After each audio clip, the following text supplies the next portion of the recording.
everybody, to TRIAD of the Force, a Puerto Rican podcast where our culture, stories, and perspectives shape how we see the galaxy far, far away and frame how we explore Star Wars.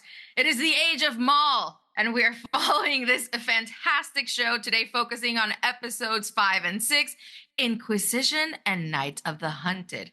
But before we get into that, we would like to welcome to our podcast for the first time new friend, Instagram sensation Nad. Welcome to the TRIAD. Welcome to the TRIAD. Hi. Thank you. Thank you for having me. I'm so excited to be here. Very excited to have you. A little birdie told us this is your first podcast appearance. Yeah, that's true. So, excuse me if I'm a little bit rusty on my podcasting abilities. No, it's good. First times are always great. And this will go along very well. I'm very excited to talk to you. I discovered you through the Instagram algorithm of all things, the almighty algorithm. Seeing reels where you're just trolling Star Wars fanboys, and I'm just like, okay. Pretty cool. Fantastic. Pretty cool. Let's be friends, please. Not the usual content that I am pursuing, but seems like the vibes are right. So it seemed that I think you have made some MAUL videos before, like when the show was announced. I'm just like, okay, this seems like we need a new friend, and you fit the bill. So definitely welcome. And since you are a new friend of the channel. Friends of the channel, we need to get to know each other. So why don't you tell us a little bit about yourself, Nad? Tell us a little bit about, your Star Wars journey, maybe a little bit how you got into social media, like what your expectations are with your Star Wars journey now that, you're delving deep into podcasting world now. So, tell us everything you're comfortable. All right, well, I'm Nad. I go by thatnerdnad on Instagram because thatnerdnad was taken. I still want it, but it's taken. Bad luck there. I know. But so I've loved Star Wars my entire life. I've always been a massive nerd. I feel like the first movie I really remember watching that wasn't like an animated like Disney movie was probably Return of the Jedi. And I probably watched A New Hope before that, but in my mind, I only I was super locked in on specifically Princess Leia. I was just like, that is so cool, and she's so gorgeous, and this is really fun and cool. But yeah, so that's sort of where it all started. And I just grew up loving really nerdy stuff. I'm super into Star Wars. I'm super into Lord of the Rings. I love high fantasy, anything, and it's funny because I'm in, oh my God, I see a 9th house on your bookshelf behind you. Sorry, I got distracted. I'm so into Star Wars, and I like some other science fiction, but for the most part, outside of Star Wars, I'm mainly into very big, deep, high fantasy stuff. And so it's people a lot of the time will be like, oh, well, what other sci-fi stuff do you like? And I'm like, I really meditate specifically on Star Wars. I mean, makes sense, right? Because Star Wars is more, space fantasy, right? So it's more adjacent to that in that direction. They're space wizards, Mm-hmm, mm-hmm. And so I've always been really into that, and I always have loved performing. I was a theater major in college. I've always been a theater kid. Mm-hmm. Thank you. And I was I've always been I want to start a YouTube channel, or I want to start something. And it kind of just became a thing where I was like, okay, well, just do it, just start it. And so I started making videos, and it was specifically when I started rewatching the Clone Wars. I started rewatching the Clone Wars, and there were all of these things where I was like, this is so weird and goofy, and I never noticed this as a kid, or whatever. And so I started making this series called Padme's Sensible Friend, or the only sensible person in the galaxy, which was just a character I would do where they would be like, hey, why are you guys going off to a planet and not telling anyone what you're doing? Why don't you tell us where you're going? And then, maybe if something bad happens, crazily as that might seem, we could help, all of the sort of silly plot holes that you see in Star Wars. Right. And so those were really fun. And I was doing pretty well. And then I made one, and this is all on TikTok, right? I started on TikTok, and I was like doing pretty small numbers at the point for TikTok, and I made one where, very controversially, I was like essentially pointing out that it's super weird that Ahsoka at 14 is like in a tube top all the time, specifically as like Fair. not just the fact that she's a 14-year-old who's dressed in a tube top by adult men, but also the fact that it's like she's supposed to be a warrior. Yes, she's in a war zone. Like, why is she in a tube top? And shockingly, this was a controversial opinion. This was let me guess the demographic that was offended. Yeah. Can you guess? Let me take a wild guess. I'm not going to say him because it's obvious. We all know who it was. We all know who it is. It's people that didn't like The Last Jedi. And I wonder who those are. That didn't. Oh my God, the amount of comments I get that's like, I bet she's a Rey fan. I bet that her favorite movie is. And I'm just like, you guys are so lame. It's been like over 10 years. It's like, it's literally been over a decade. Go write fan fiction if you're so upset about it. Yeah. Jesus. Yeah. And then share it amongst yourselves and discuss that. Yeah, literally. Like, well, they can't even do that because they rely on AI now because they don't even have the creativity to write it themselves. They're such losers about it. And so it was like shocking to me. It was actually really startling because it was like suddenly just this massive wave of like, you know, like essentially hate. And it wasn't like I was getting depressed or like personally hurt about it, but I was just like, what is, like, can I swear on this? Am I allowed to swear? Yes. Yes. I was like, what the fuck is wrong with this group These people. Like, my context of experiencing Star Wars fandom was mostly like, you know, my family, like my brother who's very wholesome, my father who's very wholesome, and then like some of my friends. And I had never really like been exposed to the fandom menace, if you will, in that way. Yes. And I was like, what is wrong with these people? And so Get a life, please. No, and it's like, it's really funny because like you mentioned, you know, like you found me because I like troll kind of like the less desirable part of the Star Wars fandom online. And the really funny thing is, it's like I never had the intention to do that. This is just genuinely how I feel about things and how I speak about things, like as a non-binary person, as someone who was raised as a female, as someone who like has a lot of like was lucky enough to like go to college and be able to like interact with all of this knowledge about like feminism and like racism and all of this stuff. Like I just know a lot of stuff, and it obviously like influences how I talk about Star Wars and how I understand it and stuff. And so it's like, it's genuinely just how I feel and how I notice things. And like, then it's like all of these little boy men crashing out because they're like, what do you mean this was racist? And I'm like, if you're upset about it, you don't have to watch the video. Right. Yeah. But that's sort of what like, I guess gave me my wings. And I make a lot of stuff. I just really enjoy interacting with Star Wars. And it was kind of a funny feedback loop where like the more they would get upset with me for talking about it, the more I wanted to talk about it. Of course. So, yes. Yeah. Yeah. Because I love to yap. And so like it kind of just like grew and grew. And the really nice thing about it was I ended up then collecting, you know, my like very humble following I have on Instagram of people who are just really lovely for the most part. Like it's a really nice section of the fandom. And so I feel really lucky to have gotten that and also have the response from people who are like, oh, well, you know, like I don't see a lot of people talk about Star Wars like this. I don't see a lot of people who are like feminine or like AFAB interacting in this space in the way you do, or like being loud the way you are and stuff like that. And so I really appreciate that. And I hope to continue making good content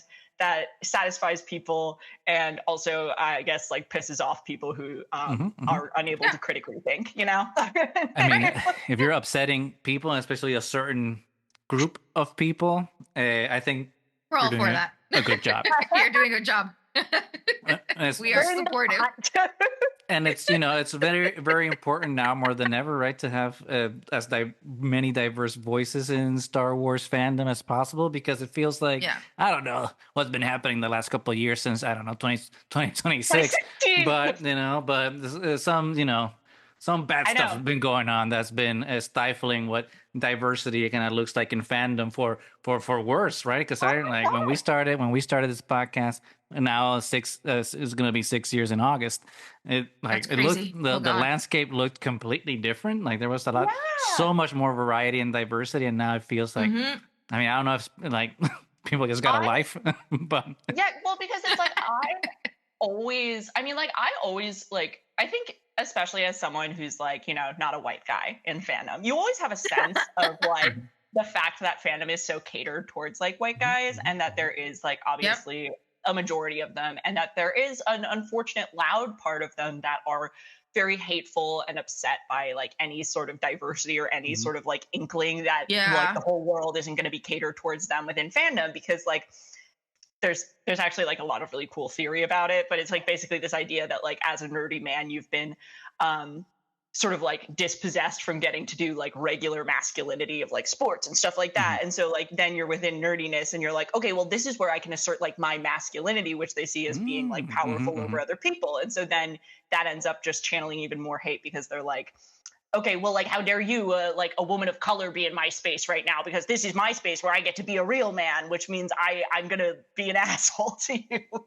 And and I feel like it has gotten worse, I think, as like the culture and the like sort of Overton window, especially obviously in the US, has shifted more right. And so it was really nice. I was so excited when like you guys reached out to me, and I was like, oh my God, it's like a Puerto Rican podcast about Star Wars, and like there's a woman on it. There's a woman. We try our darndest. Women can be fans of Star Wars. Oh my God, it's so shocking. They have opinions, and they have opinions different from the men's.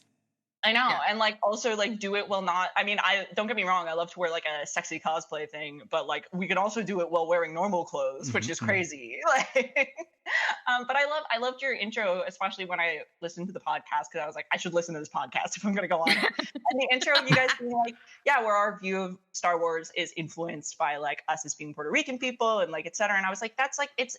Because like that's just what it is. It's not like I'm like out here trying to be like the culture war. It's just like, no, this is how I experience the world, because I'm like I exist in the intersection that I do. So that's sort of like my thing with Star Wars and with everything. That's how I just interact with the world.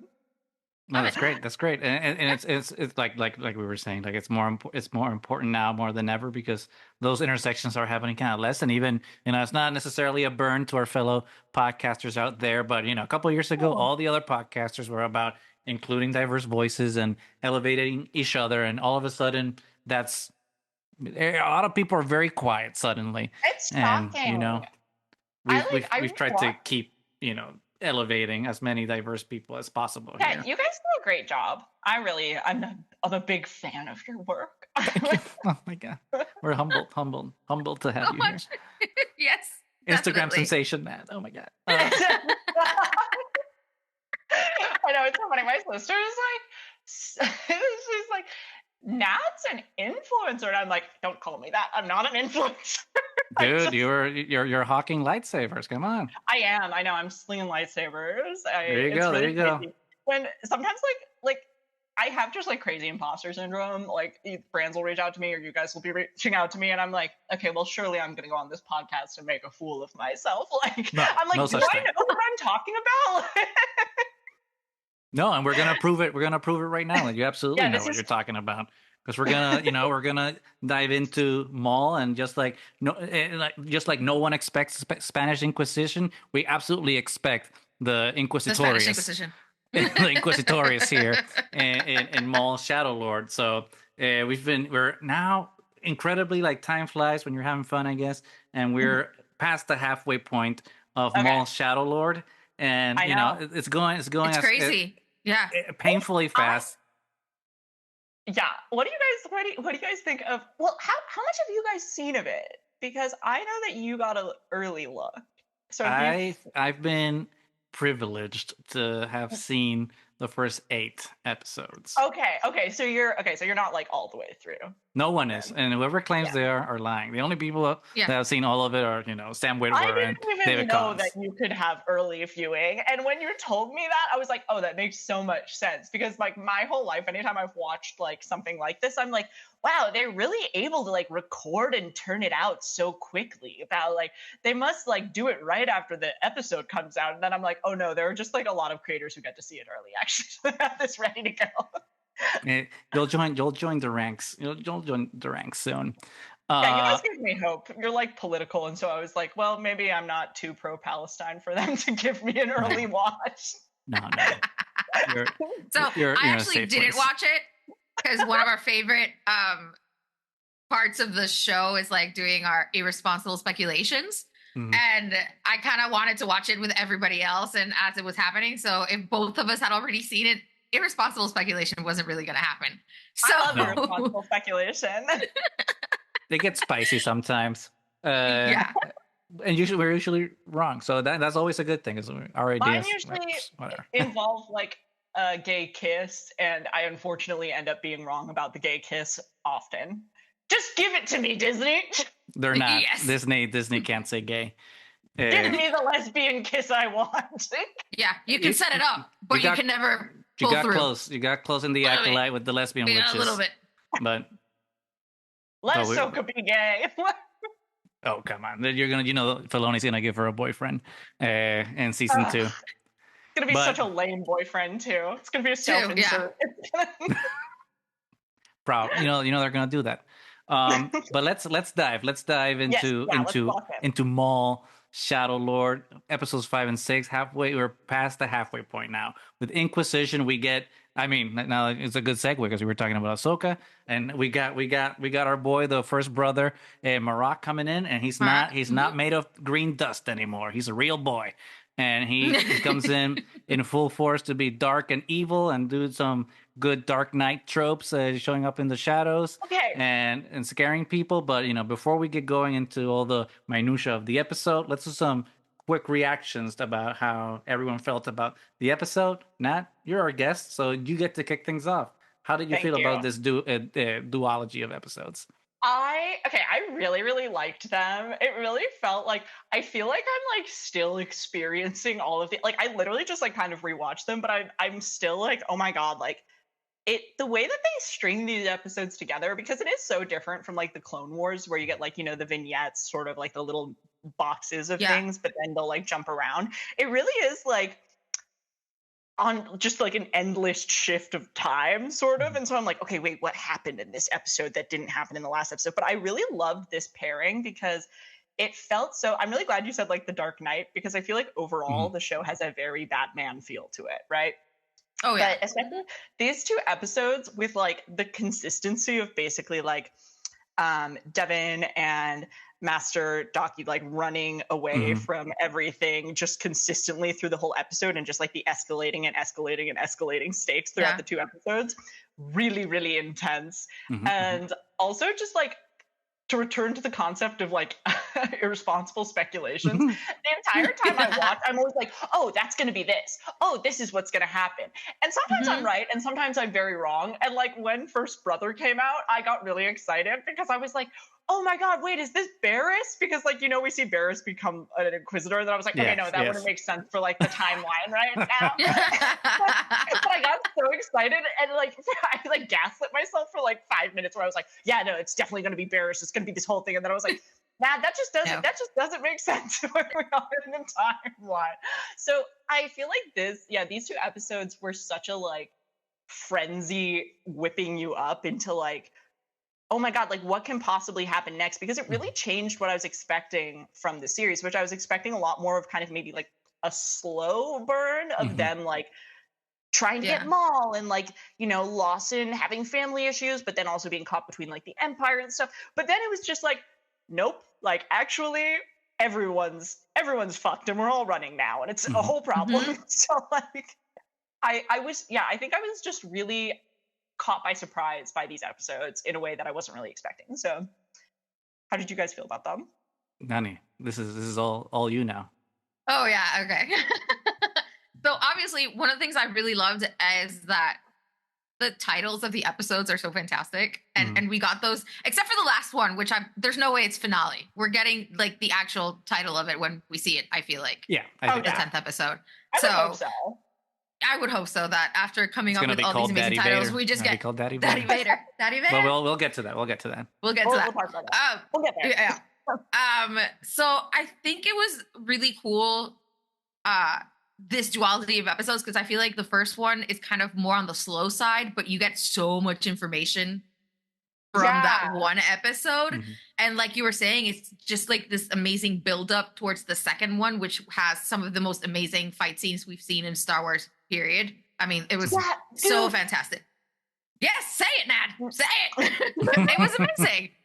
I mean, do we know if they're using Ray Park to be molded? No, Ray Park is completely gone. I'm not gonna say we've completely canceled Ray Park, but Ray Park is. Oh, okay. He's in a pocket, and we're keeping him there because he's a little. Do you know what he did? I don't know, actually. I'm Nani's so not on social unaware. media.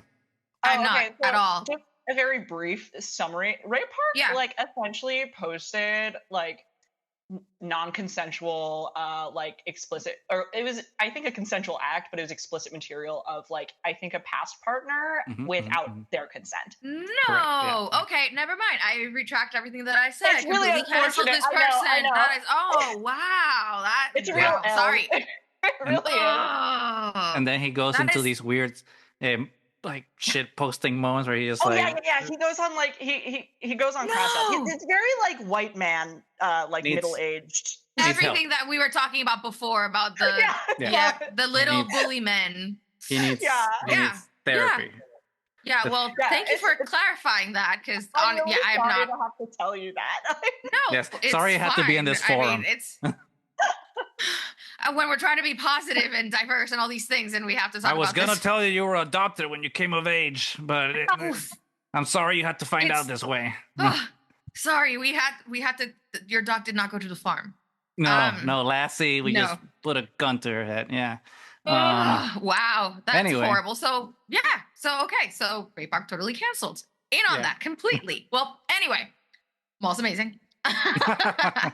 but some of the fight sequences were so well choreographed and amazing, and it's just it's elevated to a way that is just completely insane. But the show itself has made me think so much, and we have talked about previous episodes about how, you know, the Jedi are not completely the good guys, the Sith are not completely the bad guys. There's always the middle ground. And then this episode specifically, it got me thinking, especially when we see Daki, which we like to call here Master Splinter in this podcast, because he is Master Splinter. When he does, you know, these are not the doors you're looking for. We do not have to show you your ID. And it got me and Josbando thinking, who watches with me, that, you know, mind manipulation is kind of always been considered inherently evil, you know, because it's taking a person's autonomy and infringing on their free will. And it's always kind of the Jedi, the ones that are doing that. Yeah. So, you know, so it's bringing up a lot of, you know, how are the Jedis like the force for good? And kind of the whole episode is about, we have to survive, we have to hide. It doesn't matter who we put into danger because we're just trying to survive, without, you know, actually thinking about what they can do to help. It's just about their own survival. And, you know, the Jedi are kind of coming off of the bad guys in this, which I'm all for exploring, like the different sides of, you know, how a story is done, because obviously nobody is the bad guy in their own story. And especially somebody who like MAUL, who feels completely justified in the way that he thinks. And I know. And it's great. And I think it goes to the rigidity of Master Splinter, how it's this idea that we don't really have to intervene. We just have to survive. Let's go to a forest. Let's go and hide, wait for the opportunity, and then we can come back. But if that's how everybody thought, the rebellion would have never happened. You know? That's such a good point. Oh, wow. Smart. So I'm so there with you. I'm extremely critical of the Jedi Order personally. And so I really love they kidnap children and indoctrinate them. So yeah. Literally. Not a good look. Not a good look. And like, I'm also a really big fan of the concept of like balance, sort of. So like, not like being like, oh, well, like we have to eschew everything that's part of the dark side, and like you can't have any attachment. Also, like, I'm a very passionate person. I'm a big fan of passion and attachment. I'm a very attached person too. So it's something that I think is really interesting about the Jedi, like you were saying, where it really does, I think, especially in this show, like leap a little bit off the Clone Wars, where I feel like in the end of the Clone Wars especially, they were like showing like, hey, the Jedi not doing a great job, actually. Like they got way too muddled up in all of their like Republic stuff and their like rigidity of their ideals and stuff like that. And like this, I think especially is showing too, like, okay, yeah, like the Jedi, like they are way too rigid in their ideals because yeah, they aren't actually helping people right now. Like they're not, you know, why would you go to the home of this man and his son? Like that's and put them in danger and weird move to make. It pissed me off so bad. And it also pissed me off because I was like, I know that the only reason they released this man, they released Lawson, which is a silly name for a lawman, is hey, that's George Lucas would do the exact same thing. literally, George Lucas named the character Sleaze Bagano, and he was a sleazebag. He says, "What if we call it Jizz?" To be honest, I don't think George Lucas understood the decision he made there. I don't think so either. I don't know if any of them I will saw let that one slide coming. because he did not know. He still doesn't know, probably. Blissfully unaware in his $1 billion. But like, yeah, them like being like, I was like, okay, they're releasing Lawson, obviously, because they're like, well, the Jedi are going to hit him up and then we can scoop them all. I was like, there is no reason they would release this man other than to set a trap. And like, I think it really is like also reflecting that Jedi, again, are like so set in their ways, like you were saying, are like so predictable kind of, because you even see it like in, I think the second episode when Maul breaks the bridge and Master Daki was like, okay, well, like, I obviously have to save these people. It's sort of like the thing from the Obi-Wan show where they say, you know, like Jedi hunt themselves because they're so predictable in the moves they make. And it's partially because they're so rigid in their beliefs. And also, I think that ends up driving people like Devon or like Anakin or etc. to unfortunately be in the position to be like a dark side user or a Sith because they're set up with this extremely rigid idea of like good and bad, dark and white, and like whatever. And then they're like, okay, well, I'm not able to fit into this box that you keep creating for me. I'm not satisfied here. And like, where else do I have to go? You know? So I really appreciate that point. And I think they're doing a good job of showing that of like, doing great actually. And Maul does have a good point. Don't disagree. What about you, Goose? I was setting this one back, right? Because the angle that I was going to come at was a little different. So I was like, let's just ride this wave. Because I do think that at least for me, like I don't disagree, right, with where the conversation has been going. I just think that the way like I've been seeing it is from a different point of view, for lack of a better term. Call me Obi. Yes, thank you, Obi. but because it's from this place of like, who are you when all your resources are gone, right? And who are you in the face of adversity? Because it's easy, right, to be in your ivory tower and practice your values, right, and like be a knight of peace and justice when you got all the Republic's interest and credits to back you up. But once you don't have that, like, are you living through those ideals? And I think that's what's interesting about Master Daki. It's not that he's necessarily abandoned them, it's that they're a convenience now. It's just like, we can only live on these ideals when it's kind of convenient for us, because like right now what we need to do is survive. And like, which I get, you run to fight another day, but at the same time it's just like, well, are you running because you're gonna fight another day or because you just want to survive?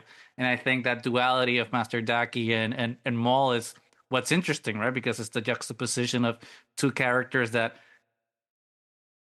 they're both set in darkness, and Daki is like, I don't want to say crumbly under pressure, but he's crumbly under the darkness, right? And kind of succumbing to the easy path, which is not necessarily the dark side in this case, but it's still succumbing to an easier journey in a way that Maul isn't, right? Maul is kind of thriving in this darkness, which, kind of makes sense for a dark sider, but he's kind of living up to the ideals that he set up for himself. And I mean, unfortunately, those ideals are revenge, but he's living his truth, and he's living it outwardly and proudly. He's just trying to find a little sister to be like, hey, you can actually live your truth too, instead of not fulfilling your destiny. And it's that duality between those two truths, because none of them are telling her lies. They're just like not they're just offering different things. And I think having Devon be cut in the middle is an interesting place, because in many ways she's a proxy, right, for us, right, because we're in the middle of all of that. We're under the shadow. I mean, because I think that's one of the great things of how this episode opens and how it unfolds. It's just like, first it's daylight, but then the shadow of the empire and oppression literally comes down, and it's just like the plagues of Egypt with all the locusts coming out, and like and it's all the empire ships and stormtroopers and everything infecting the town like a plague. And as the episodes progress, it just gets darker and darker and darker until it just engulfed in darkness. And I think that's where Devon is and where we all are. We're oppressed by the shadow of like our government and tyranny and all these things, and the empire behaving very much like ICE in this episode, asking people for their papers and and not letting anyone travel without their passports, and you have to register to be able to vote and all those things. It's very, I mean, even in a sports facility, I'm like, oh, it's gonna be just like the World Cup, where like ICE is gonna be doing security. So I'm just like, Lucasfilm, not subtle, and I'm here for it. Yeah. It's very like, is this play about us? Which is one of those things that I'm always find interesting with those type of things, that the people that are for those don't do the meme. It's just like, wait, are we the baddies? It's like, yes, you are them. Literally, I know. It's so. My fiance actually, when we were watching the episode, I think it's in the second. Is it in? I'm not sure if it's in the 5th or 6th episode, where Two Boots, who, oh my God, Two Boots, we love that idiot. Such a dumbass. I mean, Two Boots, it's a bootlicking bitch. Oh my God, I was literally, I was about to say that. Like, my fiance made this joke where he was like, yeah, Two Boots is going to get like a thin white line sticker for the stormtroopers instead of like the thin blue line sticker. Yep. Yeah, I mean, come on, what's his name? What's the Lieutenant Blake? I mean, an Aryan guy like that. You could not have, like, Hitler could not have created one. Blake, like that guy was funny name. Blake, yeah, Blake. It's like the whitest dude. Yeah, I'm Blake. He really is. He's like the most empirical Empire guy I've seen. He like strolled out, and I was like, yeah, that tracks. Yeah.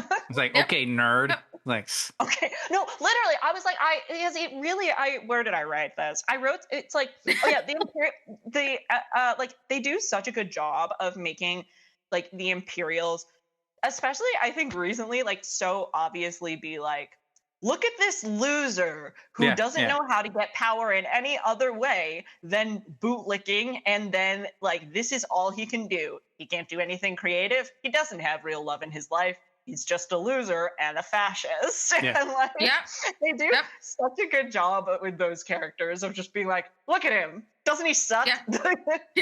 Yeah. Like it's just following, because following orders is cool if you're a loser. Just like, literally, all these free thinkers just want to fall in line. It's just like, my dude, come on. No, I know. They're like, oh, you're such a sheep, and I'm like, what? It's like, what are we talking about? Who's the one that's like walking straight into like a pen automatically? Literally, I know. So I was interested. Speaking of like Imperials, do you guys know what Lawson's ex-wife, what's his kid's name? Rylee's mom, what her position is? Rylee's mom has not got it going on because she's, working for the Empire. Hot, but I fear that she. Sorry, when you're fashy, your Empire is not. Brings it down. It brings Rylee's are probably one of our first biracial kids, so we love that. We love that for Rylee, and I don't know that we know what Rylee. Well, clearly, she's in Coruscant, which is she's probably in an important position somehow. She's like some Pam Bondi thing. I don't know. Maybe she's Pam Bondi. Maybe. And you can tell that something happened, because you can tell Lawson himself is very like clear on nobody knows what the Empire's really about. I know we don't want them here, very clear on that. And the mom is the complete opposite reaction of that. It's like, oh, if there's troopers there, it's to protect everybody. Like she's totally drank the Kool-Aid. If he's in trouble, totally into he must have done something wrong. No, literally. Course. Also, like, I know that he's like a young teenager, but why are you not more worried that your kid is just at home alone with like out his parent? As a child of divorce myself, I was like, this entire thing is stressing me out, because let me tell you, if I like called one of my parents when I was in the other one's custody and was like, hey, dad got arrested. My dad's under arrest? Like, Yeah. they would be pissed. They would be like, okay, well, this is great for me because now I have total custody. And she was just like, keep your head down. You'll be fine. It's okay. Yeah, like, order another pizza, go practice space lacrosse. What are we doing? Yeah. Who's taking and then you can to school? Plus, you can totally tell that at the end of the transmission, she's getting instructions from somebody about. She's busy at work. She's busy at work. Yeah. I get it. I was like, I gotta go to work. Like, mommy's gotta make money. Mommy's got to make that bread. No, but I feel like she's more involved than we're thinking. I think we're going to actually see her in person at some point before the season's over. Irresponsible speculation, I guess. Irresponsible speculation jump off. I'm wondering if she's somehow involved in like the Death Star making and stuff like that, because I feel like anytime we get a Imperial character introduced during this timeline and they have a job that they are like, oh, what did they do? It's always that they're working on the Death Star. Okay, spicy. We like it. I can't confirm or deny, obviously, because I don't know. 2 episodes ahead. Keeper of the secrets. Yeah, everyone will catch up to me next week, and then we'll all be waiting together for the finale. Or the last 2. Yep. But let's talk about Two Boots a little bit. We talked that he was a little bootlicking bitch, but I think that's what's interesting about him, because it's you can't, like, in a normal, if it were any other character, we would immediately hate him for being a little snitch. But somehow he's so adorable, with his little boots and his demeanor, that we kind of want to like him, because he's just, he can't help. It's like C-3PO. His protocol can't allow him to just be, break free from the programming, so to speak, which is not lost upon the metaphor is not lost upon us. But the minute, right, that his individuality is stripped by this machine that strips everyone from their individuality, then he begins to see that, oh, maybe they're not that good, which I think is one of the interesting things about people's responses to oppressions. Just like, well, if it's not affecting me, it can't be that bad. And the minute it affects me, it's like, oh, I see the dangers here. So Nat, tell us a little bit about your relationship with Two Boots. Like, do you hate him? Do you love him? What's going on? I was so endeared to him, and now I see why they did this. So I was extremely endeared to him off the bat, especially when we get that opening scene of him and Lawson, or I guess it's like the second scene he's in, but it's like Lawson having his calf, and Two Boots, he's like, how's the calf today, Two Boots? And Two Boots is like, I can't drink it, sir. I just shared this moment with you, which is so sweet. And it like really sets you up to be like, oh, we love Two Boots. Like a droid relationship. And then I feel like that, like, 0 to 100 endeared him to me. I was like, okay, ACAB, but I love Two Boots, And then over the couple of episodes, he's just more and more like, I'm like, you're a fucking narc, aren't you? We need to destroy you. Get it together. And then like, I think like really, it's so interesting in that scene, like you were talking about, like Two Boots' like leopards eating my face moment was him being told like he can't wear his boots, and also that his best friend is like now wanted for like alive or dead, and I think it's like really interesting, especially with droids, because I feel like there's so much question about like droids autonomy and how aware they are, and like, like what like there's just so many things you could ask about them. But I think he is doing a really good job as sort of this stand-in for like, oh, well, he can't help it. That's just what his programming is. Like, it's not, it's just how things go for him, and he just has to do it and stuff like that. And I think it is, like you were saying, it's like very like, see what happens when you only follow orders and don't think critically. To be fair, one thing I will say, Lawson, what did you think was going to happen if you didn't call in ISB? If you were supposed to call in, what did you think was going to happen, you dummy? Like, damned if you do, damned if you don't. No, truly. It's like I was like, I respect it, and you shouldn't do what the Empire wants. You don't want him there, but like, also you have a kid, like, and I think that's also a really good setup for like showing like the stakes that some people face of like being trapped in between that world of like, Mhm. okay, well, I have a kid and a family I should protect, but also at the same time, this is like what's right. And Yeah. it's hard.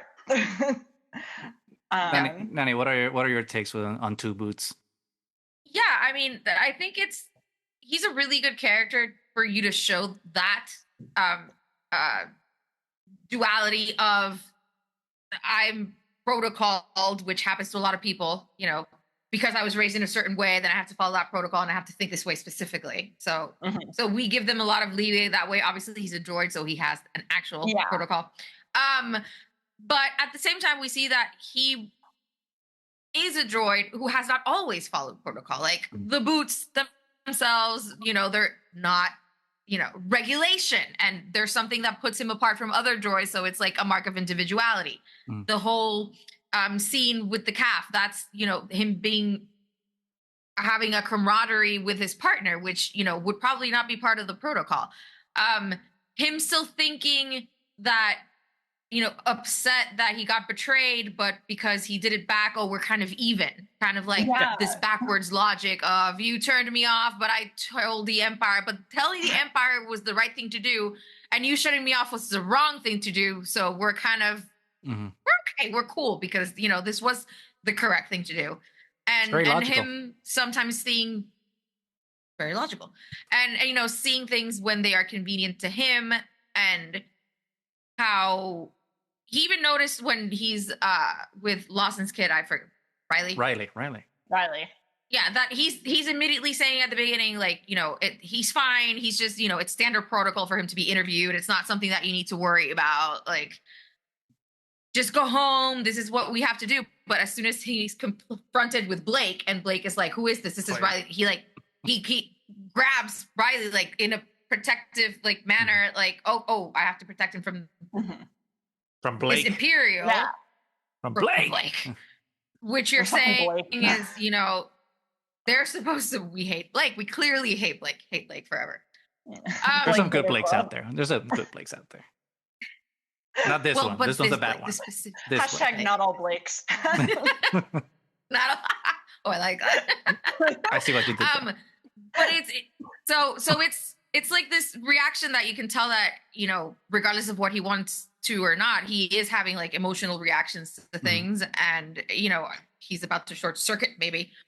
But I think he's a good character to have that for, and then maybe we're going to see some growth now that he sees that he was so certain that calling in the Empire was the right thing to do, and he's close to losing his friend and everything that he knew about his own individuality. So maybe we'll get a little bit of a light bulb, and we can see that him within the system maybe might be able to do something for these characters because he is still trusted within. So I don't know. I think there's room for growth. And it's always, it's always good to find a character that you love and you kind of hate at the same time. I think that's always a character that can pull off both those things. I think is very well written. So all things considered, it's like, you rat, but I love you. Please come around. So no, literally, like well-meaning idiot. Yeah. That's it. Yeah, no, you're like, but you're so cute. Like, pull it together, man. Yeah.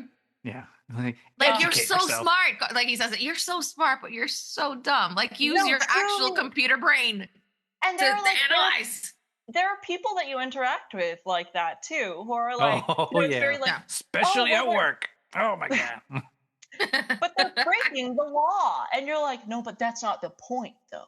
Like you're not thinking about it on a deeper level. Like, it's, I think that he's a really good character, like you were saying, to be like a lovable idiot where like immediately you're like, oh, he's so cute with his two boots. And then you're like, oh, you're so stupid, you traitor. You rat.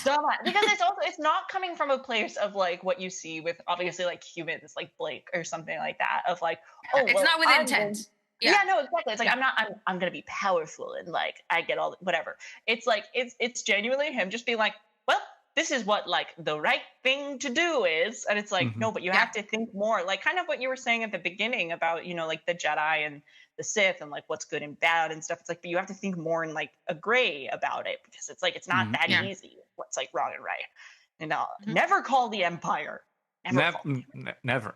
Community. Call your community. Yeah, But exactly. and speaking of grays, there's lots of shades there, but there's only one shade of black, and that's the dark side. And where maybe Ahsoka failed, right, in delivering a terrifying Inquisitor in Marrok, even though his helmet's always awesome, but he just turned into into green dust. So we still need to know what happened there.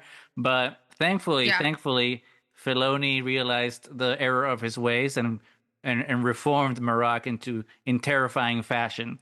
So since Rebels, we've been seeing Inquisitors. We obviously saw the Inquisitors in Tales of the Jedi. We see Inquisitors obviously now in Ahsoka, but this flavor of Inquisitor that we just got in Marrok and or the First Brother here in these 2 episodes, it's something completely different, which is more horror themed and something that we've been hoping for from the trailers, like this darkness and horror-esque Star Wars that we've always been wanting. And I think that both of these episodes delivered in giving us like an actual like Halloween-esque slasher villain to kind of almost root for, because like he's so dark and methodical, and like how he's hunting our protagonist, that you can't help but kind of love evil. So Nat, what do you think of Marrok coming back in this show? Was he a character you wanted to have returned since Ahsoka, or what are your thoughts here?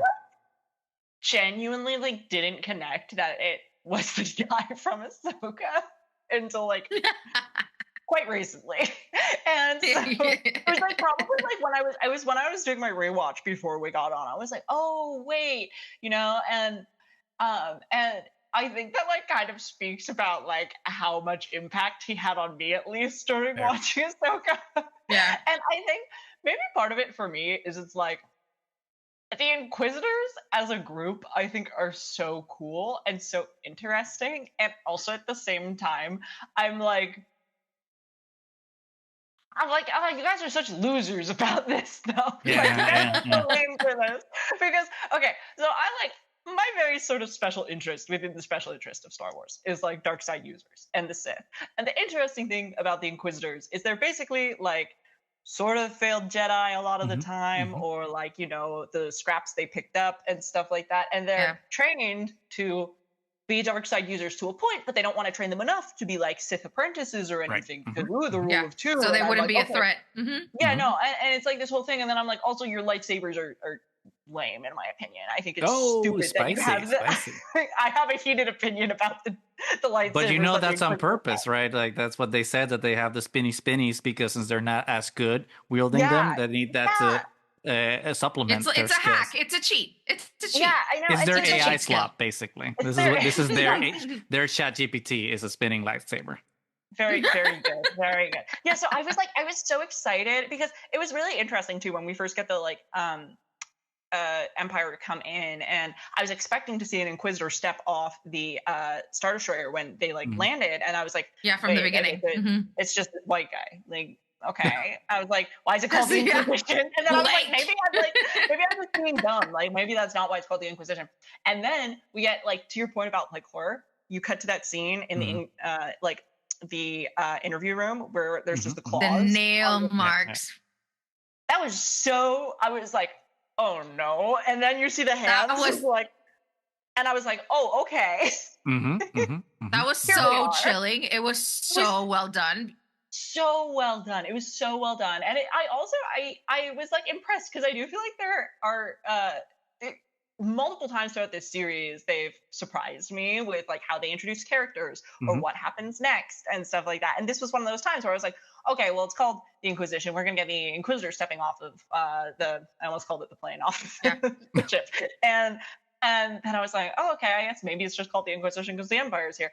But I think it's really exciting to have this character back because I want them to do more with the Inquisitors than just have them be like, I mean, they're so good as like these horror characters that are so spooky and looming and like ominous and stuff. But I recently read one of the books that like centers one of the Inquisitors' point of view. And Rise of the Red Blade.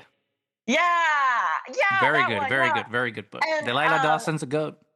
Yeah, it was so well written, and like I would like to have more Inquisitor point of views. Oh my god, look at you with your bookshelf, such an aesthetic background. For both I can read too.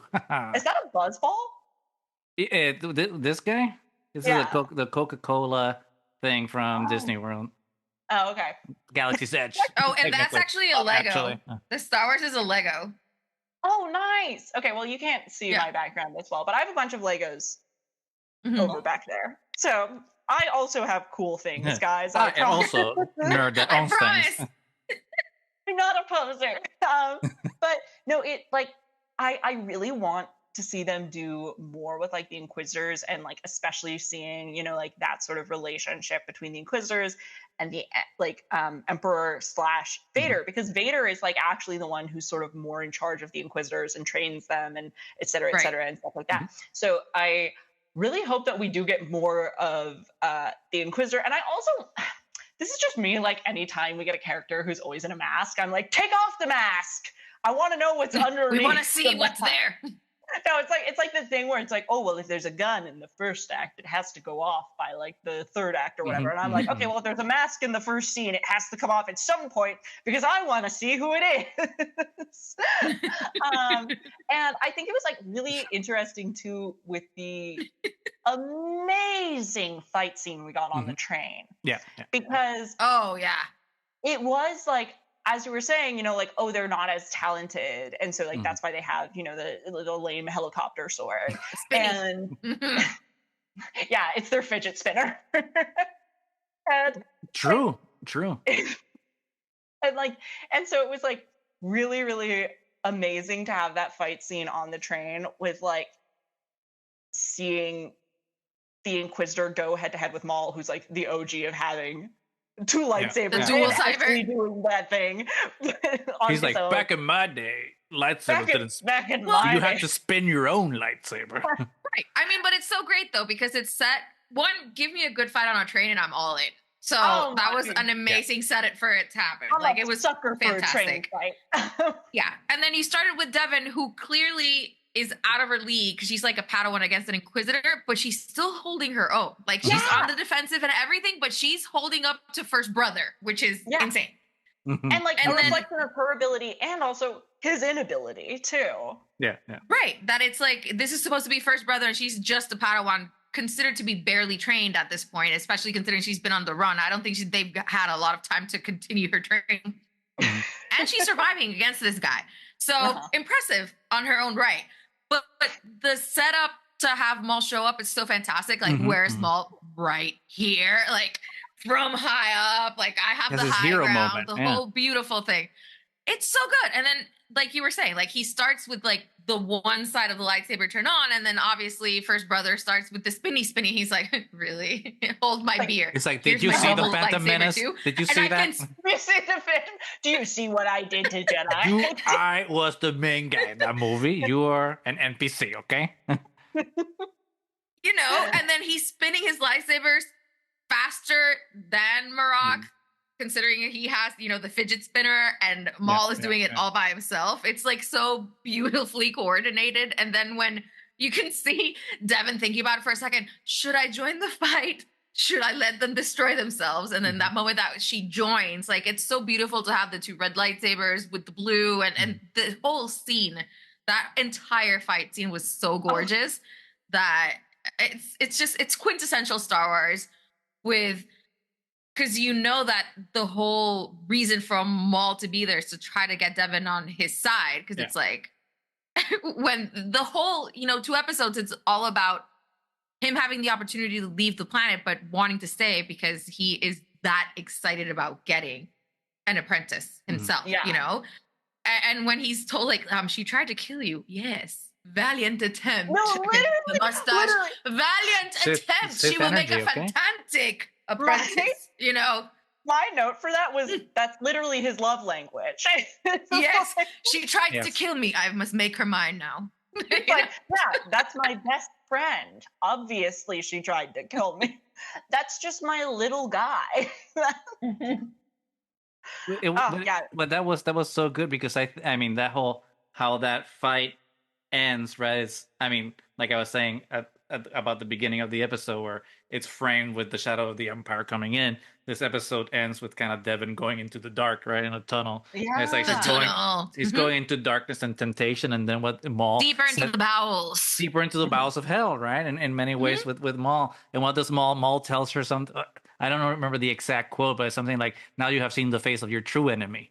Something to that effect. And it's just like, is it actually me? Is it yourself? Is it Marrok? Like who is your enemy? So it's framed so well, especially because I think a lot of these villains work better when they're not the main character. So I'm actually glad that Maul is used. I mean, he's used perfectly, but he's counterbalanced by guys that are more evil than him. Maybe, I don't know, but like Marrok, and then people that are 2 steps removed in goodness, like Master Daki, Master Splinter, and then maybe someone that's 1 step removed, which maybe it could be Devon, but Marrok was dope. Marrok was dope. I liked him. Very dark, very evil Dark Knight. He's even like in the top of buildings. The half cape was fantastic, and I was so fantastic. We love a half cape. We love a half cape. Yep. It's like Dark Lando. Yeah. Dark Lando. If Lando could use the Force, we'd be so cooked. Oh yeah. I don't want to know. I don't want to know. Everything would operate under him. It will be a very different galaxy. Be a very slutty galaxy. I'm sure there's fan fiction already. That's true. I'm sure there's so much fan fiction. And I cannot read it probably. Just also wait, like I think one of the really funny parts about that fight too, that is like also kind of like, I don't know, I feel like it like grounds it a little bit in like how Star Wars is always a little bit goofy. It's just like Rylee's continued presence throughout the fight being like, right, just trying to like do you need any help? Yeah.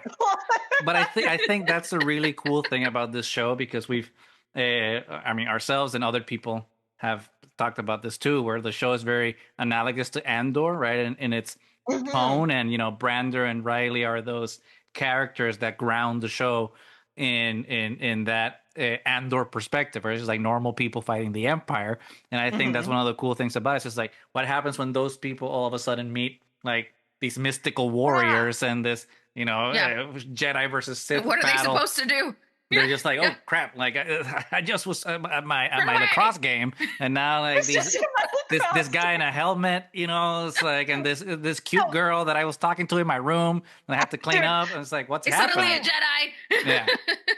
The room, the like part where they're in the room is so funny, because like every time there's like exhibition moments in Star Wars where they're like explaining like, well, this is what happened. Sometimes they do it in a way where I'm like, why would you? No one would explain a situation like this. This is obviously just so you can catch people up on the plot. But him being like, yeah, so my mom's not in the picture. Like they're just separated for the moment, is so accurate to how I feel like a teen, like anyone, but especially like a little teen boy would interact in that moment, where it's like this scary girl who's never been to school and is like essentially the weirdest homeschool kid you've ever met is like in your room for some reason, and you're just like trying to clean up and being like, yeah, that's a picture of my mom.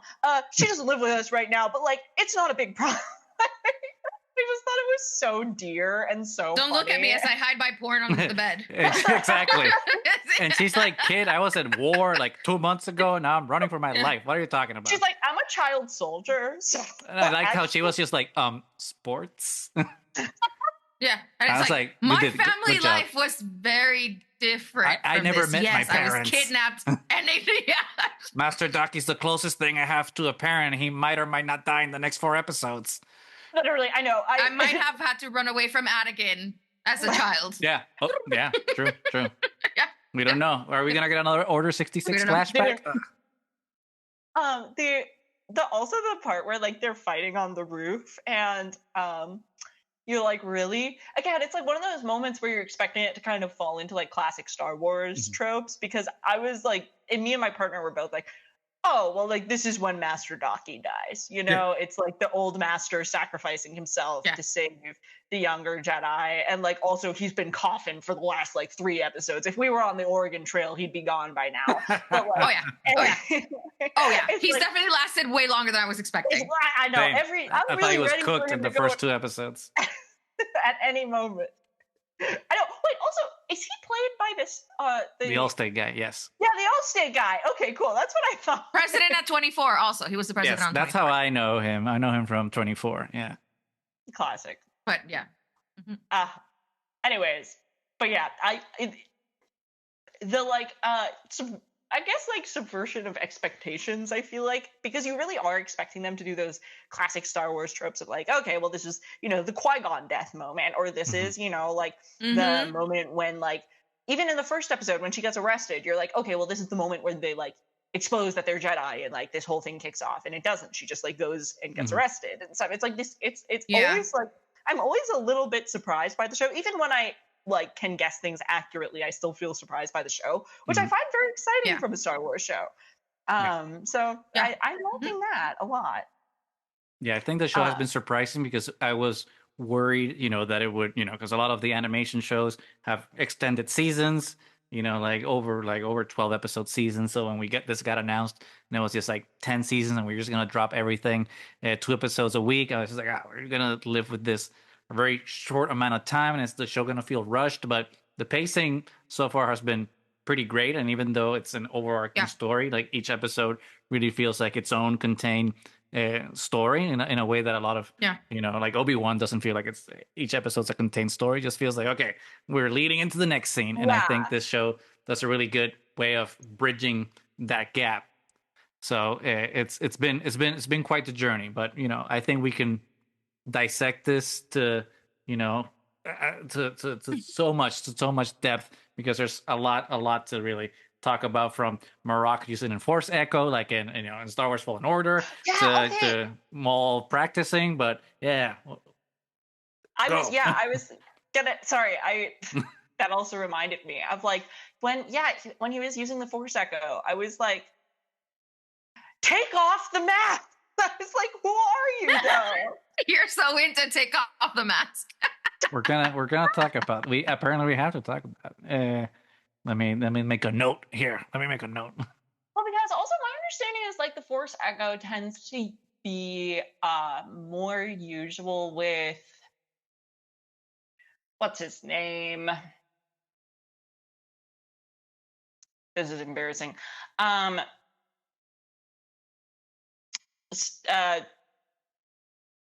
Kestis. No. Ezra. No. I'm trying. Assange's lover, Assange's boyfriend. Quinlan Vos, yeah, with his species. Like it's a more Quinlan regular Vos. thing for his species to have the sort of like touch and feel and know what happened ability. And so I was like, what's your deal though? So when that was happening, I was really excited because I like when they introduce like newer Force abilities that we don't tend to see as much on screen. And I was like, okay, well, what are we gonna get from you?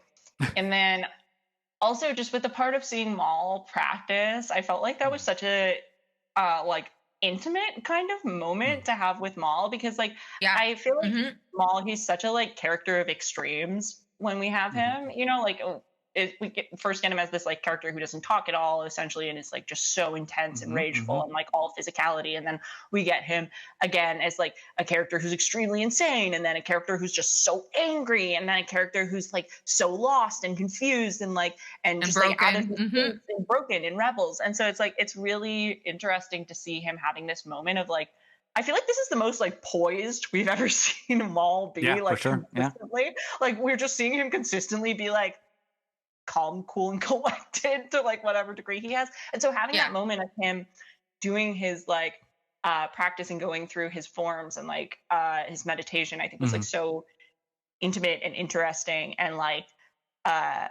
wow, okay, we're having like a really grounded moment with MAUL right now, which I really loved seeing. No, I like that, because as you were saying that, it just reminded me, because we talk a lot about how MAUL is a mirror of Ahsoka, and it just reminded me of the same scene, right, in Ahsoka, the live action show, where Ahsoka's also doing like her practicing her form, but it's not kind of the opposite, where she's doing it with Anakin, the videos of Anakin teaching her, so she's still doing that with someone in company in some way, where MAUL is abandoned and alone. Like there's no Palpatine to help him, nor does he want that. You know, yeah, exactly. He doesn't want that, but like it is such a Maul, like Maul. He wants someone so badly. He wants to have someone. He wants to have like a parallel to himself, even if it is someone like that he hates, like Obi-Wan. You know, he wants someone to counterbalance him in some way. There's no Bumble friends in Janix. Yeah, exactly. He's so like alone, kind of. Yeah, and also, which is I think one of the saddest things about Maul, because he thinks that he just needs an apprentice to double his power so he can get his revenge, but he doesn't really get that he's just lonely and he aches for companionship. That's it. But he's so focused on the hate that he doesn't understand that that's what he actually needs. He wants somebody that he can spar with, and it's love. Like we all need love. Really vulnerable speech from him when he's talking to Devon kind of for the first time after they like do the tea and the whispers in the dark one, where he's like, well, they killed my brother and they killed my mom, essentially. And like that was really shocking to me to hear him talk about it like that, because it feels so intimate to hear, especially someone like Maul, who's like so like a creature of darkness feeling, be like, well, they killed my brother and my mother. It's like, it's so grounding, and it you know, reminds you of like Anakin. It reminds you of like all of these characters where you're like, okay, well, no, like Maul's not just like this creature of darkness. He's a person, and I think he, like you're saying, doesn't even realize that. Like, no, I just want a friend. I just want to not be alone in the galaxy. But with that, let's transition, because that's good, and I think we've been doing hints of it throughout the episode of some irresponsible, because I think this is not going to be responsible. Some irresponsible speculation about like what we can see in the next, either next 2 episodes or next 4 episodes. We can go as far as we want, but let's do Nani. Let's start with you. Like, what do you think, based on where our journey has taken us from 1 to 6? Where do you think we're going to see in 7, 8, or beyond? Well, I think as of this last episode, the last we see of Devon is her, as soon as, Marrok is defeated, that she kind of turns on Maul, and Maul is immediately like, I'm not fighting you, turns off his lightsaber. She turns it off back. And I think that's exactly the situation that he wanted. He said, I just, if this happens, if she survives this, and if she sees me as an ally, we can move forward with, my plan with her. So I think there's going to be a lot of character development of their relationship in the next couple episodes. And, we'll see how that comes to a head, because we've also speculated there's a chance that there is a bond made, but somehow she either gets killed or she abandons him or she turns on him or something, because we are going to find a very broken version of Maul somewhere along the lines. And him even needing more of a companion when he was like really desperate to get Ezra when we find him in Rebels. So something about the relationship with Devon is really gonna come full circle, and I think that's gonna be really interesting to see, especially now with like Rylee with them, at the end of the train ride, and who knows what's gonna happen there. I'm still really super surprised that Master Splinter is still alive. I keep waiting for the last gasp. When are you gonna die? Like, I feel like your purpose has been fulfilled. We obviously, and the ending of the episode, which I thought was so cool, because you get Marrok going back, and he's going back to his master, and we know that Vader has been the one that's been like more the boss of the Inquisitors, but for me at least, it looked like there was a cow, so it makes me think it's Palpatine, but I don't know. I don't know why Palpatine would be in direct contact when it should be Vader. Like, I don't know what the dynamic is going to happen with that. And if we're going to see either Palpatine or Vader in this show, which I think would be fantastic, because we do know that Maul he got beat down already bad by the Emperor at, crazy move. Crazy, like destroyed, like, like didn't even stand a chance. In Mandalore, just like utterly destroyed, like no chance, dude. And we know that he's gonna get beat by Vader as well. So I don't know how this works into, now it's Marrok. So Marrok, you failed. Who am I gonna send after Maul now? So I think it's going to be interesting to see that. Nat, what do you think? I was going to segue into that because we see Marrok at the end talking with someone, and there's a plethora of options, but I think the big three that I think could be the most obvious is in order of importance, right? The Grand Inquisitor, Vader, or Papa Palpatine. So what do you think? Who do you think gonna show up? Brother numero uno was talking to? You guys, you didn't mention Darth Jar Jar as a option. Oh, here, of course, Darth Jar Jar is always. Oh yeah, that's in the Lego special. It's gonna be in the next Lego special. No, I totally believe that Darth Jar Jar is canon. Everything he did in Clone Wars, canon adjacent. Everything he did in Clone Wars was because he was Darth. The whole time, all the screw ups, everything. That queen. I think I think that it is. We're going to end with a fight with Vader and MAUL for sure. And I do think that yeah, because I'm kind of in the same boat as you on this one, Nani, where I thought that he would be. I was like, okay, well, I know that like Vader is essentially middle management on this situation. But like there's the hood, and so like it looks like it's and like also, you know, Palpatine is like really invested in MAUL obviously getting cleaned up. So I could see it being him that he's reporting to, but then Vader getting sent to do the job because it's like the number one baddie to go and do the job. And also like all of us want to see it. It's what the people want. Give the people. And I also think that it's really interesting, like you were saying, the way that we kind of split up the groups at the end of this episode, because we have obviously like Master Jockey and Lawson still the back. Parents, at the crib. Yeah, mom and dad are still at home. And then we have Rylee with Devon and MAUL. And MAUL. MAUL's like, and I'll take a second. I don't mind. MAUL's like, sure, we'll keep him. But I think my responsible speculation is going to be that I think that Master Docky and Lawson get scooped by the Empire, and then that they want to go back and save them, and there's going to be some sort of thing with MAUL being like, no, and Devon being like, well, fuck you, Dad, because I'm going to do it anyway. Kind of. And that like, and then I think that'll also pull in Rylee's mom to an extent too, because like obviously, okay, well, like you're separated, but still your husband is getting arrested, and like it's a whole situation now. And I think we'll get to find out more about what she does probably. And also, I now that Rylee has become more of an important character, because like you were saying, you know, like it's sort of like the Andor thing of like, okay, well, they're not the Skywalkers, and they're not Jedi. They're just these normal people who are pulled into the meat grinder of the Empire, and like also the sort of crossfire of the Jedi, because the Jedi just like, it's similar to kind of like the Batman joke of like, oh well, I don't kill people, but I've maimed you. Like it's like Jedi like.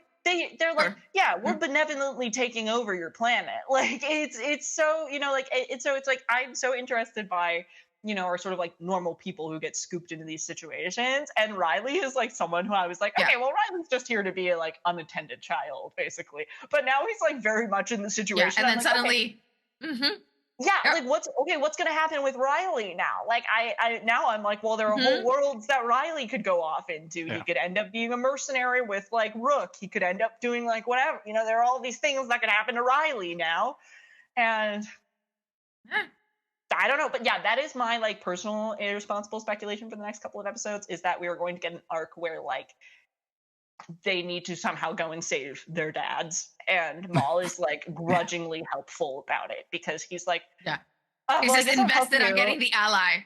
I'll help you so I can get you more under my wing. Come on. You know, literally. He's like, and it's only because I want an apprentice, not because I want a little friend. Only it's not because I'm lonely. I don't feel lonely. I don't sit alone and look at hollows of Obi-Wan at night. Fair. He definitely doesn't do that. Definitely not. Definitely not. Because the internet has brain rot about this.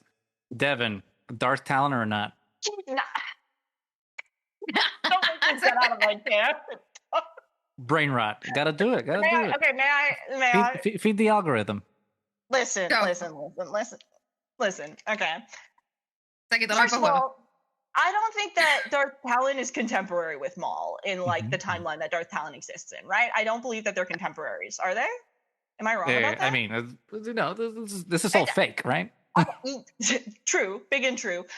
In Legends timeline, I don't believe that Darth Talon is contemporary with MAUL. No. Second of all, this is literally just, I get it. I get it. Darth Talon, really cool character, very sexy. It's also always like, of course, I always want a female Sith baddie. I love that. But like, we don't like it. Yes. Do people just want every female character in Star Wars to end up as gooner bait so bad? It's like their one thing. And especially if they're going to be like an evil female character, they're like, oh, good. Well, like she's going to be like, she's got to get her titties out now because she's evil. And I'm like, she's an evil Twi'lek, so she's got to get her titties out. Like, just...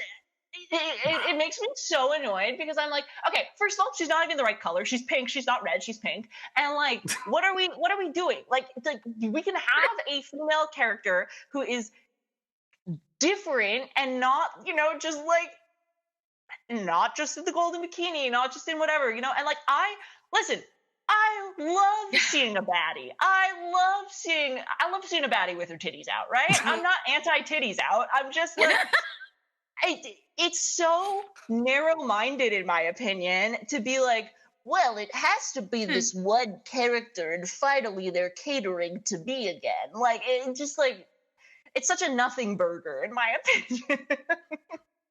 Not for you guys sitting up. I mean, for like these like the people who are like, well, it must be, and I'm like, it's a whole galaxy. It must be.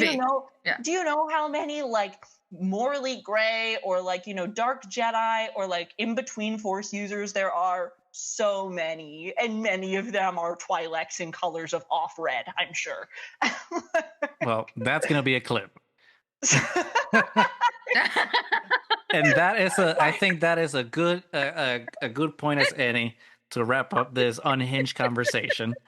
But before we wrap up and we say our goodbyes for the evening, Nat, thank you so much for joining us. Why don't you tell us a little bit about where people can find where people can find you, what you're up to, and what we can look forward to of you in the future. All right. Well, you can find me primarily at thatnerdnad on Instagram is my main place. My TikTok is still up, but I don't really use it anymore because TikTok has become just like so cretinous. It's such a sus app now. It's so bad. But and then I'm also going to be starting my YouTube channel sometime this month, which is going to be just thatnerdnad, simpler, easier. And I'm actually going to be doing episodes about MAUL, which are going to be quite belated. But it'll be me just talking more about kind of what we talked about here today. And so I'm going to be doing that. I'll be doing like more yappy videos like that. I'll be doing more thought out ones like video essays. So if you want to hear me talk for longer, you can find me there. And those are sort of like my two main things right now. And I was also just on this really cool podcast called Force Triad, Triad of the Force. So you guys should check it out. I've heard of them. Yeah, no, they're pretty cool. They're not too chefs. They do what they can. They're low tech though. Yeah, I'm low very tech, nice. low tech, but they try. They try. But thank you so much. Thank you so much. We will leave descriptions down in the description. We will leave links down in the description below so that you can go find that, because there's incredible content and it looks like the future is bright for a lot of more diverse and cool and fun stuff to look forward to. So with that, thank you so much for joining us. This has been an amazing conversation. So hopefully, the first, but hopefully not the last one. Yeah, I would love to come back. Thank you guys both so much for having me. And thank you so much for being loud and diverse voices in the Star Wars space. This is always so You need more nice. Puerto Rican friends. We're all loud. Yeah. So thank you so much, Nad. Great new friend to the channel. We are so glad that you joined. This was such a great episode. Please come back. I would love to. Oh my God, I would love to. I'm glad you think it was a good episode. This entire time I've been like, I'm just talking. No, That's why it's you like- fantastic. yeah. We love the energy. Yeah. So remember, like, subscribe, leave a comment. Let us know what you think of MAUL so far. Let us know what you think about what's happening in the next few episodes that are coming up. If our irresponsible speculation is spot on or not, we're usually wrong, but it could be good ideas. Let us know of your own irresponsible speculations. And it's almost done. What, 4 episodes left, right? That's it. May the 4th. This is all over. Oh my God. And that's it. May the 4th. This is all over. It's been a ride, but we've loved it. And so until next time, may the 4th next time. with you.